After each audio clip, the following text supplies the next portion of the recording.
Assalamualaikum warahmatullahi wabarakatuh. Perkenalkan, nama saya Nasa Nabila Adilia dengan NIM 2205120403 dari kelas Teknik Informatika A angkatan 2022. Di sini saya akan menjelaskan seputar jaringan komputer. Baik, di sini ada 4 subtema. Yang pertama, apa itu jaringan komputer? Kedua, jaringan komputer versus jaringan terdistribusi. Yang ketiga, ada pembagian jaringan. Kemudian yang keempat, ada manfaat jaringan komputer saat ini. Masuki pembahasan yang pertama, yaitu apa itu jaringan komputer. Jaringan komputer adalah kumpulan perangkat keras seperti komputer, router, switch, dan kabel, dan perangkat lunak seperti protokol dan program, yang digunakan untuk menghubungkan berbagai komputer dan perangkat elektronik sehingga dapat berkomunikasi satu sama lain. Kemudian selanjutnya, apa itu sistem terdistribusi? Sistem terdistribusi adalah suatu sistem perangkat lunak yang dibuat di atas sebuah jaringan. Dalam sistem terdistribusi, tugas dan data dapat didistribusikan di seluruh jaringan, dan komputer dalam jaringan ini dapat bekerja sama untuk mencapai tujuan tertentu. Selanjutnya yang kedua, jaringan komputer versus jaringan terdistribusi. Banyak sekali perbandingan antara jaringan komputer dan jaringan terdistribusi dari berbagai macam sisi, seperti definisi dasar, tujuan utama, cakupan geografis, ketergantungan, keterbukaan, serta keamanan. Contoh dari pengaplikasian jaringan komputer dan jaringan terdistribusi. Yang pertama dari jaringan komputer, ada jaringan LAN di sebuah kantor, jaringan Wi-Fi di rumah, jaringan komputer di kampus universitas. Kemudian untuk contoh pengaplikasian dari jaringan terdistribusi, ada cloud computing seperti AWS dan Azure, jaringan sensor nirkabel untuk pemantauan lingkungan, jaringan perusahaan yang menghubungkan cabang-cabang di berbagai lokasi. Jaringan komputer sering digunakan untuk menghubungkan perangkat dalam satu lokasi fisik. Jaringan terdistribusi digunakan untuk mengkoordinasikan perangkat dan sumber daya yang tersebar di berbagai lokasi geografis. Kemudian yang selanjutnya adalah pembagian jaringan. Yang pertama, berdasarkan cakupan atau skalanya. Berdasarkan cakupan atau skalanya, jaringan komputer dibagi menjadi 4, yaitu Personal Area Network atau PAN, Local Area Network atau LAN, Metropolitan Area Network atau MAN, Wide Area Network atau WAN. Yang pertama, Personal Area Network. Jenis jaringan komputer yang memiliki cakupan area yang sangat kecil dan biasanya digunakan untuk menghubungkan perangkat elektronik pribadi seperti smartphone, laptop, tablet, headset nirkabel, dan perangkat wearable seperti jam tangan pintar, atau headphone Bluetooth. PAN dirancang untuk menghubungkan perangkat dalam jarak yang sangat dekat, seringkali hanya dalam radius beberapa meter hingga beberapa puluh meter. Karakteristik utama dari jaringan PAN adalah cakupannya terbatas, perangkat personal, teknologi nirkabel, sifat ad hoc, aplikasi umum, keamanan, evolusi, dan yang terakhir ada skalabilitas terbatas. Ini merupakan gambar model dari PAN.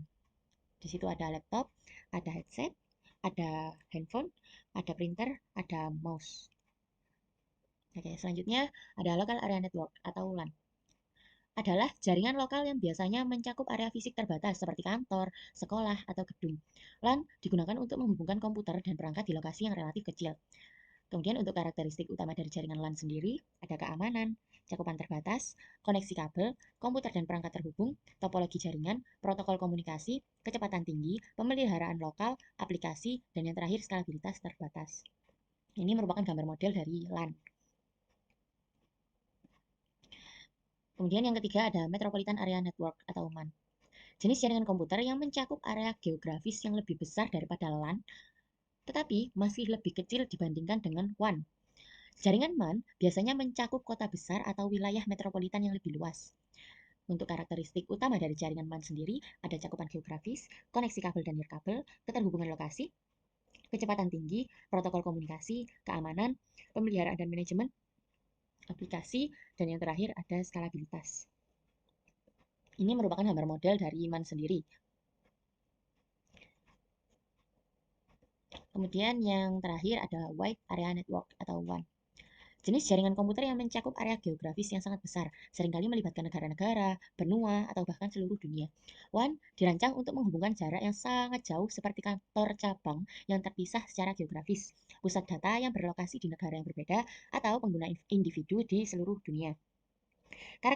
Karakteristik utama dari jaringan WAN ada cakupan geografis yang luas, infrastruktur koneksi, topologi fleksibel, kecepatan bervariasi, protokol dan standar, keamanan, akses ke internet, pemantauan dan manajemen, dan yang terakhir aplikasi. Ini merupakan gambar model dari WAN. Di situ ada yang kantor pusat di Jakarta, kantor cabang Bandung, kantor cabang Surabaya, kantor cabang Palembang.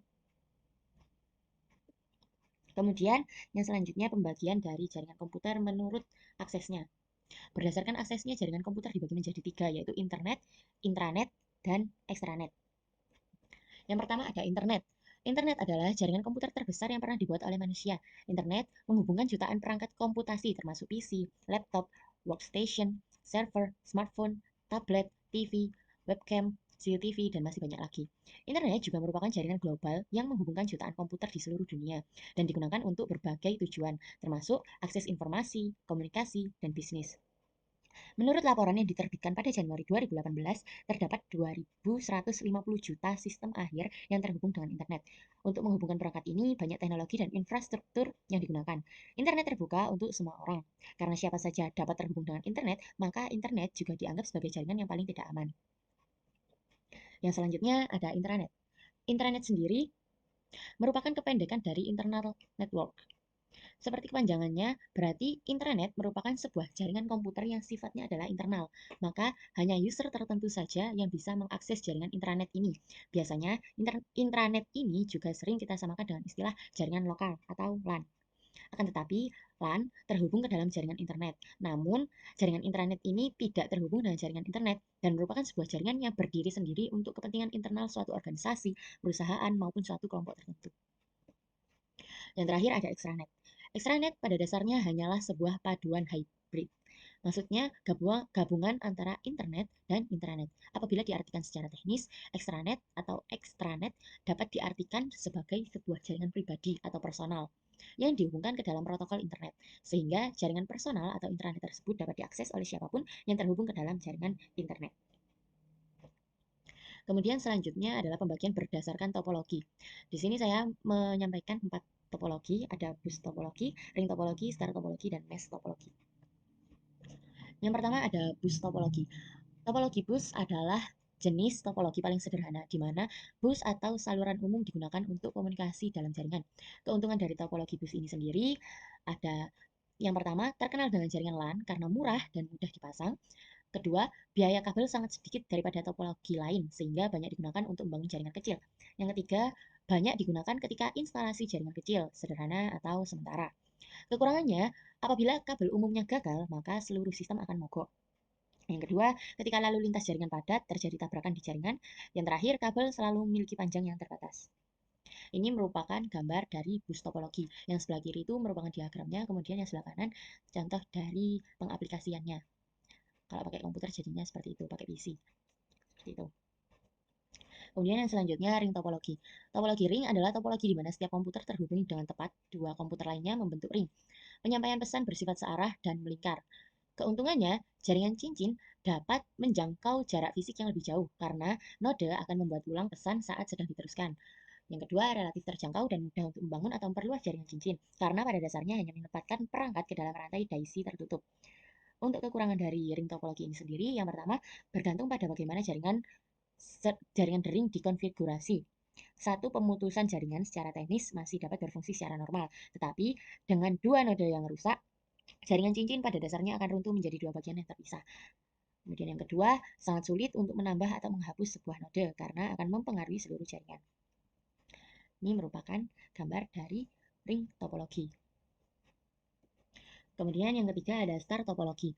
Topologi star atau topologi bintang adalah topologi jaringan komputer di mana semua node terhubung ke hubungan terpusat. Hubungan atau switch bertindak sebagai middleware antara node. Keuntungannya yang pertama relatif mudah diatur dan dirawat. Cukup sambungkan atau putuskan sambungan perangkat dari hubungan pusat. Kedua, node yang rusak tidak akan mengaruhi jaringan lainnya. Untuk kekurangannya, performa jaringan dan jumlah koneksi dibatasi oleh perangkat terpusat. Yang kedua, hub atau router pusat yang baik bisa sangat mahal. Yang ketiga, titik kegagalan jika node pusat turun, seluruh jaringan runtuh. Ini merupakan gambar dari topologi bintang itu sendiri. Kemudian ada mesh topologi. adalah topologi jaringan komputer di mana node-nodenya saling berhubungan satu sama lain, dan kata lain komunikasi langsung terjadi antara node dalam jaringan.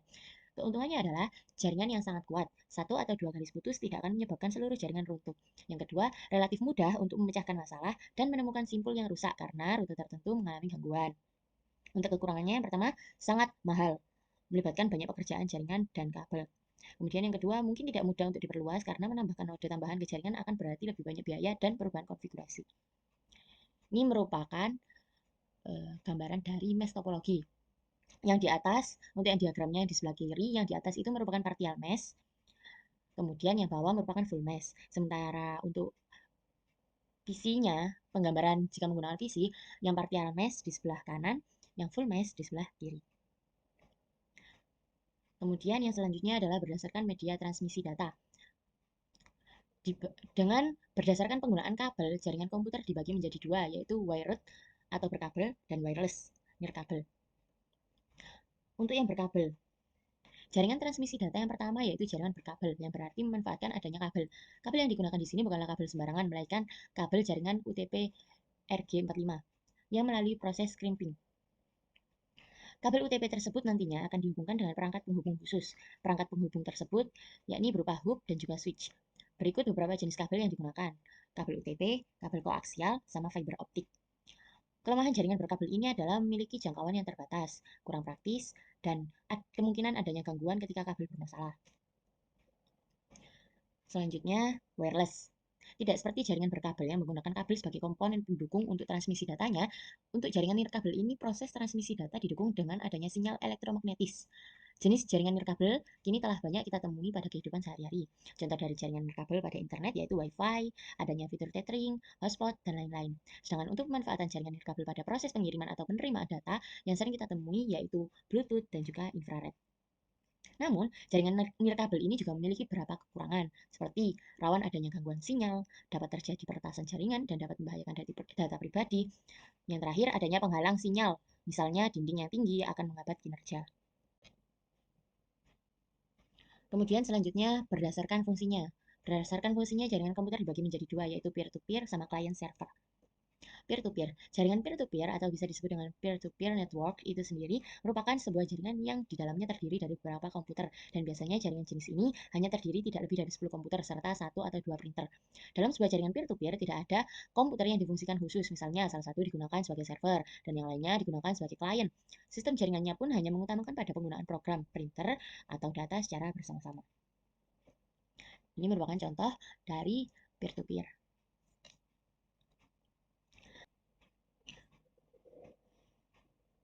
Baik, yang selanjutnya ada client server. Jaringan client server merupakan sebuah jaringan di mana pada jaringan tersebut terdapat satu komputer yang didesain dan sudah didedikasikan untuk digunakan menjadi server, dedicated server. Dan komputer-komputer yang lainnya digunakan sebagai client. Jaringan client server mempunyai dua komponen utama, yaitu komputer client dan komputer server. Komputer server merupakan sebuah komputer yang didesain khusus baik dari segi hardware maupun dari segi software untuk memberikan layanan kepada komputer klien, baik itu berupa sharing data, akses, atau juga bisa memberikan layanan multi-service seperti mail server, file server, atau web server.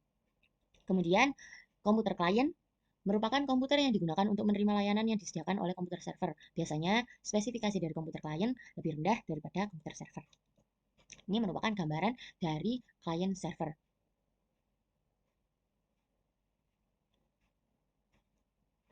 Yang terakhir, ada manfaat jaringan komputer saat ini.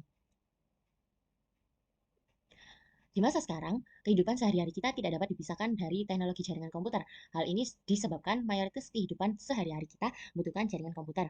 Apalagi saat ini penggunaan jaringan komputer dapat diakses dengan mudah melalui smartphone. Oleh karena itu, terdapat berbagai macam manfaat dari jaringan komputer tersebut, seperti akses informasi, berbagi file, menjaga data, serta efisien dalam mengirim data. Baik, mungkin sekian sedikit penjelasan dari saya tentang jaringan komputer.